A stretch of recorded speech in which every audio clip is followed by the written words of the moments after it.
તો હેલો મિત્રો, સ્વાગત છે તમારું આપણા નવા વિડીયોમાં.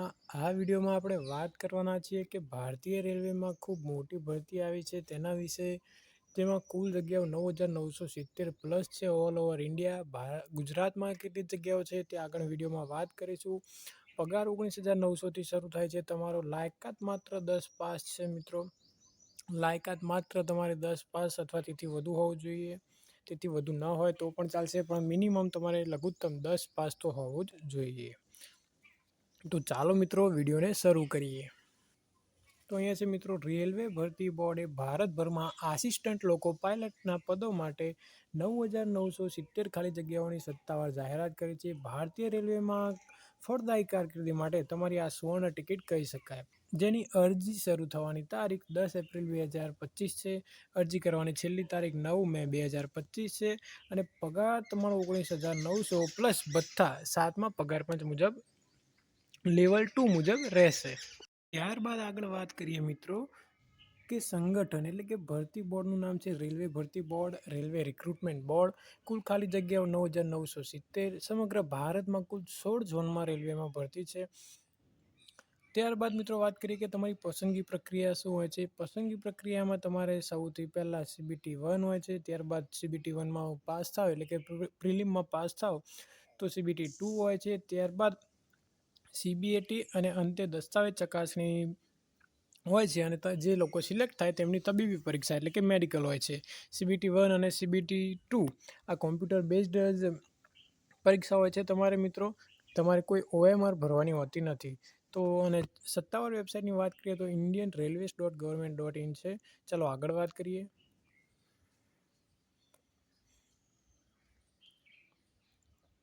આગળ કુલ ઝોન વાઇઝ જગ્યાઓની વાત કરીએ મિત્રો, તો મધ્ય રેલવે એટલે કે મધ્ય ઝોનમાં 376, પૂર્વ મધ્યમાં 700, પૂર્વ કોસ્ટ રેલવેમાં 1461, પૂર્વીય રેલવે 868, ઉત્તર મધ્ય રેલવે 508, ઉત્તર પૂર્વીય રેલવે 100, ઉત્તર પૂર્વ સરહદી રેલવે 125, ઉત્તર રેલવે 521, ઉત્તર પશ્ચિમ રેલવે 679, દક્ષિણ મધ્ય રેલવે 889, દક્ષિણ પૂર્વ મધ્ય રેલવે 568, દક્ષિણ પૂર્વીય રેલવે 921, દક્ષિણ રેલવે 510, પશ્ચિમ મધ્ય રેલવે 759 અને પશ્ચિમ રેલવે જે ગુજરાતને લાગુ પડે છે મિત્રો આપણા માટે 885 જગ્યાઓ છે.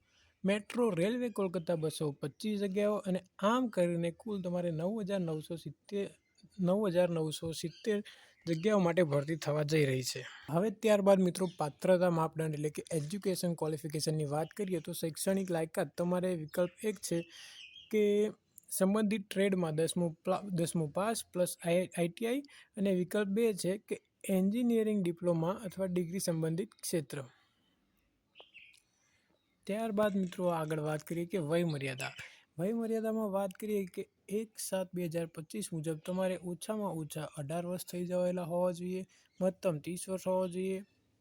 30 વર્ષથી વધુ ન ચાલે. જો તમે SC/ST છો તો તમને 5 વર્ષની છૂટ મળશે, OBCમાં 3 વર્ષ અને PWBDમાં 10 વર્ષની છૂટછાટ મળવાપાત્ર છે.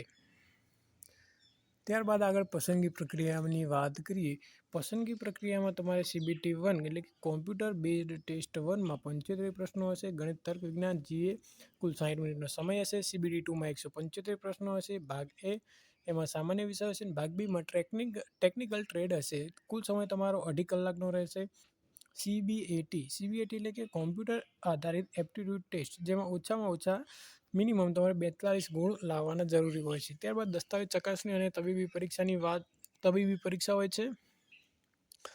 હવે મિત્રો વાત કરીએ કે અરજી ફી કેટલી ભરવાની છે. અરજી ફી તમારે જનરલ અને OBC માટે 500 રૂપિયા ભરવાની છે. જ્યારે SC/ST PWBD અથવા એક્સ આર્મી મેન તમે છો તો તમારે 250 રૂપિયા ફી ભરવાની રહેશે. ત્યારબાદ મિત્રો વાત કરીએ કે RRB ALP ભરતી 2025ની પરીક્ષા પેટર્ન શું છે. તેમાં સૌપ્રથમ તમારે CBT 1 તબક્કો 1 છે એટલે કે CBT 1 છે પ્રિલિમ પરીક્ષા. તેમાં તમારે ગણિત છે 20 પ્રશ્નો હશે, 20 માર્ક હશે. સામાન્ય બુદ્ધિ છે 25 પ્રશ્નો 25 માર્ક, સામાન્ય વિજ્ઞાન 20 પ્રશ્નો 20 માર્ક અને સામાન્ય જાગૃતિ અને વર્તમાન બાબતો એટલે કે કરંટ અફેર તમારે 10 પ્રશ્નો અને 10 માર્ક. કુલ 75 પ્રશ્નો 75 માર્ક્સ અને 1 કલાકનો સમય તમારે પ્રિલિમ CBT 1માં હશે. ત્યારબાદ CBT 1માં તમે પાસ થયા તો તમારે CBT 2 આપવાની હશે, જેમાં ભાગ A ભાગ એમાં ગણિત 25 પ્રશ્નો 25 માર્ક, સામાન્ય બુદ્ધિ એટલે કે રીઝનિંગ 25 પ્રશ્નો 25 માર્ક, સામાન્ય વિજ્ઞાન 40 પ્રશ્નો 40 માર્ક, કરંટ અફેર 10 પ્રશ્નો 10 માર્ક્સ. આ ભાગ એ થયો. ભાગ એ માટે તમને 90 મિનિટનો સમય મળે. ભાગ બી ત્યારબાદ છે જે ટેકનિકલ જ્ઞાન હશે સંબંધિત ક્ષેત્રનું એટલે કે ALPનું આસિસ્ટન્ટ લોકો પાયલટનું, જેમાં 75 પ્રશ્નો અને 75 માર્ક્સ હશે ને તમને 60 મિનિટનો સમય મળશે. આ ભાગ એ અને ભાગ બી એક જ પેપરમાં હશે, તમારે બંને સાથે જ આપવાના છે. એટલે આ બંનેના કુલ ટોટલ માર્ક્સ થાય 175 અને 175 પ્રશ્નો અને 2.5 કલાકનો સમય. ત્યારબાદ મિત્રો ચલો આગળ વાત કરીએ. વિડીયોમાં આગળ વાત કરીએ તો કે CBAT કોમ્પ્યુટર બેઝડ એપ્ટિટ્યૂડ ટેસ્ટમાં શું છે, ફક્ત CBT 2 માટે લાયક ALP ઉમેદવારો માટે, એટલે કે જે લોકોએ CBT 2 પાસ કર્યું છે તે લોકો CBAT આપશે, જેમાં કોઈ નેગેટિવ માર્કિંગ નથી. દરેક ટેસ્ટ બેટરીમાં ઓછામાં ઓછા તમારે 42 ગુણ લાવવાના હોય છે. અંતિમ જે ફાઇનલ મેરિટ લિસ્ટ બને તેમાં CBT 2ના તમારા જે કુલ માર્ક્સ હોય એના 70% વેટેજ અને તમારું CBAT કોમ્પ્યુટર બેઝડ એપ્ટિટ્યૂડ ટેસ્ટના 30% સ્કોર એડ થતો હોય છે.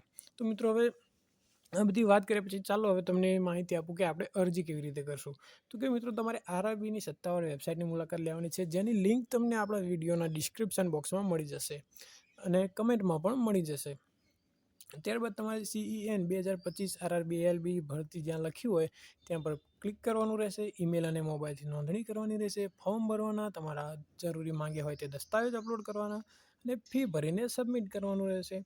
ત્યારબાદ જો તમને મહત્વપૂર્ણ તારીખોની વાત કરીએ તો આ નોટિફિકેશનની જાહેરાત માર્ચ 2025માં જ આવી ગઈ હતી. ઓનલાઈન અરજી શરૂ 10 એપ્રિલ 2025થી થઈ છે. અરજી કરવાની છેલ્લી તારીખ તમે 9 મે 2025 સુધી અરજી કરી શકો છો. મહત્વપૂર્ણ લિંક્સ મિત્રો તમને આ બધી મહત્વપૂર્ણ લિંક આપણા વિડીયોના ડિસ્ક્રિપ્શનમાં બોક્સમાં મળી જશે. બસ આ વિડીયોમાં આટલું જ મિત્રો.